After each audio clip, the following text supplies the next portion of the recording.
Então, olá a todas e todos, né? A gente já se conhece de uma outra oportunidade no semestre passado, com a disciplina de políticas educacionais, e esse semestre a gente está junto novamente com uma disciplina um pouco mais leve, digamos assim, né? O nosso e-book foca nos principais pontos da ementa, e ele tem um enfoque muito grande em cultura visual, que é muito presente na licenciatura em artes visuais aqui na Faculdade de Artes Visuais da UFG, né? Em função do pouco tempo que a gente tem de disciplina, que são apenas 2 meses, a gente decidiu, e a gente, eu digo, a equipe, eu, Ana Beatriz, Maria de Fátima, o Bruno, que estão com vocês, nós optamos por trabalhar com as abordagens metodológicas um pouco mais formalistas, digamos assim, do que começar com um enfoque muito grande em cultura visual, até porque vocês já tiveram essa disciplina, isso percorre todos os estágios e tal, então está muito presente de uma maneira geral, né? E o pano de fundo, para a gente usar como se fosse um estudo de caso, seria um pouquinho dessa história sobre o estado de Goiás, um pouquinho sobre a cultura que é produzida aqui e o que está nesses centros culturais como acervo, digamos assim, né? Então, essa proposta da disciplina, ela nasce de 2 incômodos recentes, assim, desse ano.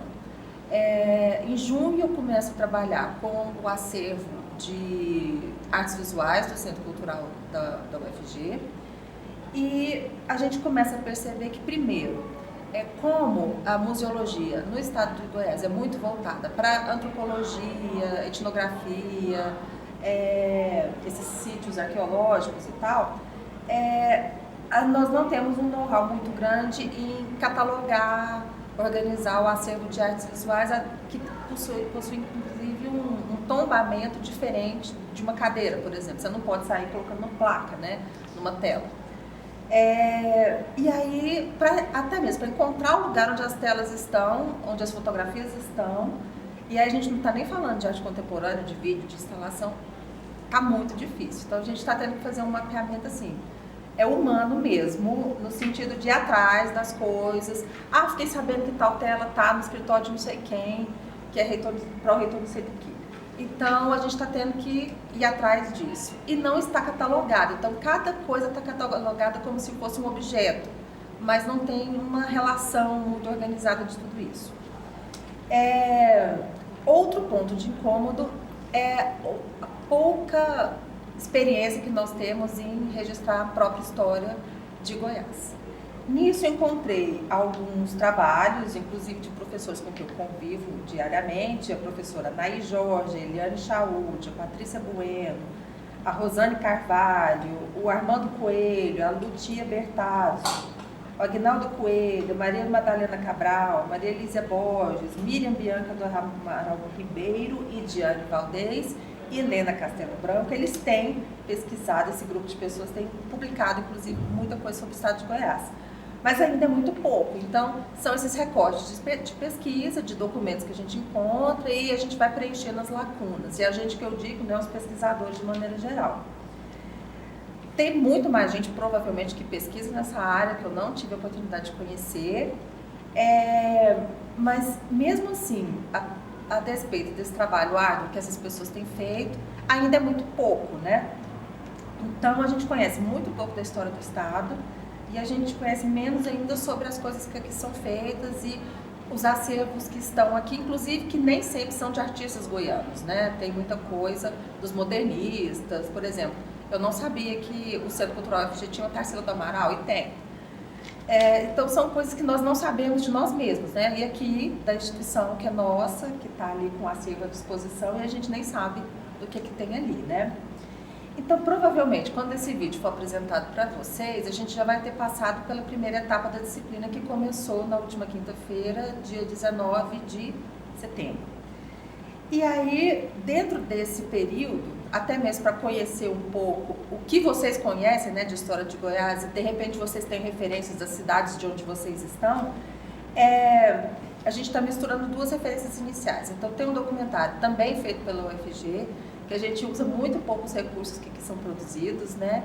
Que está lá à disposição de vocês, que é sobre a história de Goiânia especificamente. O primeiro episódio é uma história geralzona e os 9 seguintes focam em cada bairro de Goiânia.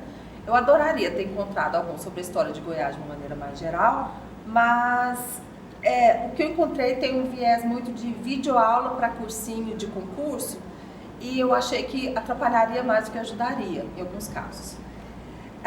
E a segunda referência é de uma goiana também, ela chama Raquel de Souza Machado, é um texto que ela apresentou em 2014, da tese dela que ela fez aqui na Faculdade de História, e ela fala um pouco sobre a percepção daqueles viajantes do século XIX que visitavam Goiás e depois levavam esses relatos para a Europa de volta, né? Então tinha francês, polonês, holandês, uma galera que vinha.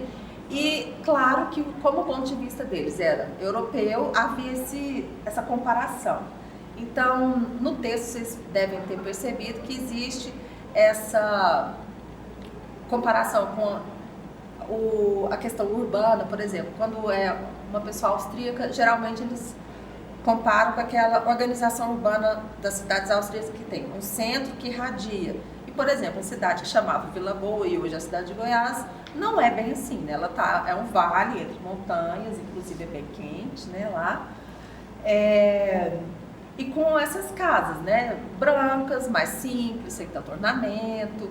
Existiam muitos artesãos que sabiam como fazer bem o detalhamento, só que eram cópias, né, das referências europeias, e normalmente quem era a pessoa de referência no sentido que falava outros idiomas, que se comunicava e mediava essa comunicação entre esses viajantes, era o padre da cidade, né?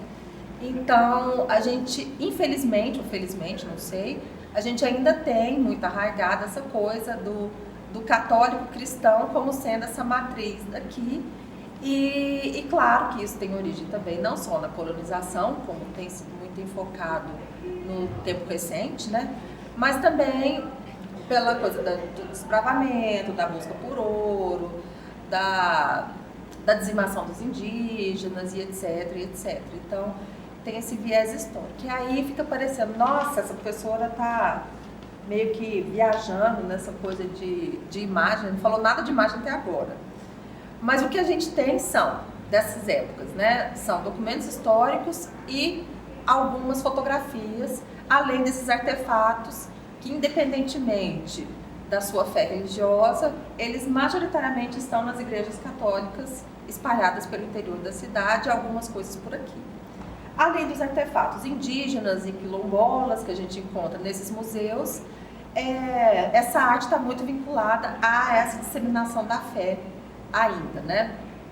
Então, até mesmo as referências de vestimenta, de fotografia, por exemplo, aquela fotografia que é clássica, inclusive na casa dos meus avós, pais dos meus pais, do meu pai, tem uma fotografia redonda com fundo azul, que tem o casal com uma cara super séria. Quase toda casa do interior tem ainda, quando a gente guarda, né? Então, mas nos brechós aqui tem demais, de famílias de várias cores e tonalidades, e a gente nem sabe de verdade se elas foram manipuladas ou não. Não tinha Photoshop, mas tinha outras técnicas, né, de manipulação de imagem. Aí, pouquinho depois que esse vídeo for divulgado, vocês vão começar o eixo 2, que são as primeiras abordagens metodológicas dessas questões formais. Então, a gente vai começar a analisar o que está na imagem, tentando evitar o nosso julgamento, se é bom, se é ruim, se aquela pessoa está feliz ou não, sem essa impressão. Porque essa questão da cultura visual, a gente acaba colocando muito do contexto cultural, da nossa percepção da imagem e, por exemplo, se nós formos usar esses recursos na hora de digitalizar acervo, por exemplo, e a gente for colocar que fulano na imagem é feio ou bonito, se você for narrar essa imagem para a questão de acessibilidade, para quem tem algum tipo de limitação visual, escutar, você vai já estar falando a sua opinião sobre a imagem daquela pessoa. Então, inicialmente, pode parecer fácil, mas não é tão fácil a gente fazer uma descrição mais precisa.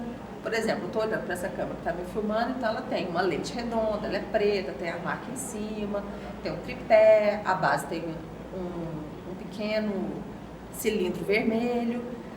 Agora, realmente, não é um equipamento que é lindo, maravilhoso, mas ele é funcional e tal. Não interessa nesse momento a minha opinião, se é bonito ou feio, se é bom ou ruim, né?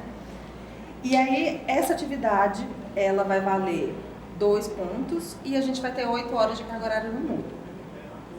Nós vamos falar um pouquinho de semiótica também, que aí a gente entra um pouco nessa interpretação, digamos assim, e a coisa da denotação, que é essa descrição formal, e a conotação, que é o que a gente entende por isso. Quando a gente usa esse termo semiótica, geralmente dá calafrios nas pessoas da cultura visual, mas acredito que seja importante a gente ver até aquilo que a gente não gosta, que particularmente também não é o meu campo de estudo favorito, mas a gente tem que abordar aquilo que pode ser útil para muita gente, né?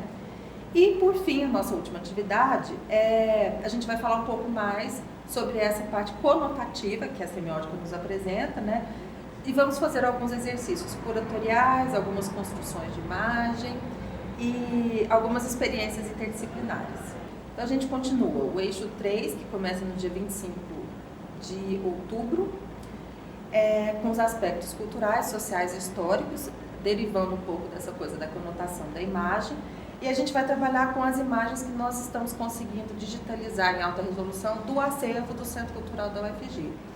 E aí, majoritariamente, o acervo é constituído por peças da arte contemporânea, mas existe muita coisa moderna também. Inclusive, isso é uma questão, porque no texto do Centro Cultural existe esse viés contemporâneo. Mas o que nós fazemos com a quantidade de preciosidades modernas que ali estão? A gente deixa guardado, então, porque é um lugar contemporâneo? Então, essa é uma questão que nós vamos discutir também. E eu acredito que, na hora que vocês conseguirem, tiverem chegado no fim do e-book, vocês vão ver que algumas referências, hoje, em 2019, elas já não são tão... existem outras que são mais relevantes, digamos assim. Por exemplo, ali as autoras falam sobre o impacto das novelas na vida cultural. Hoje em dia a gente tem um impacto não só das novelas, mas das séries, dessa coisa de emendar um episódio no outro, que eu até esqueci o termo, maratonar séries, né? Essas coisas. Os jogos, os games que são usados, que está citado aqui, aquele Counter-Strike, que eu até cheguei a jogar naquela época, mas é 10 anos atrás, né? Então, hoje em dia tem outros que eu não sei nem o nome. Essas referências para criança, né? Que elas estão permeadas com imagem. Antigamente a gente não tinha o celular na mão da criança o tempo inteiro, hoje a gente tem. Então, tem algumas questões que, apesar de elas serem atuais, em 2010, 2009, hoje a gente tem uma profusão ainda maior, tem esses influencers, que agora são influencers, antes eram youtubers, antes disso era blogueiro, e a nomenclatura e as coisas mudam muito rápido. Mas a gente não muda tão rápido assim, né? Então, por mais que existam pessoas que defendam o ponto de vista de que o cérebro humano está mudando muito rapidamente em função das imagens, eu tenho minhas dúvidas, até porque a gente até hoje tem o siso, até hoje tem o apêndice, não sei se a gente muda tão rápido assim, né? E eu acredito que para esse primeiro vídeo a gente encerra por aqui. A partir de hoje eu gostaria que vocês colocassem ali nos fóruns, tanto de acompanhamento individual quanto de dúvidas, que vocês pudessem colocar pontos para a gente discutir na próxima, porque aí a gente já discute a partir do interesse particular de cada um de vocês. Nós abrimos a sala um pouquinho mais da metade de setembro. Nós estamos lá para colocar, discutir e esclarecer dúvidas e tudo mais. Mas eu espero que vocês apareçam, porque até hoje vocês estão aparecendo pouco. Então, estamos aguardando vocês lá. E a partir desse interesse a gente pode montar outras estratégias de conteúdo.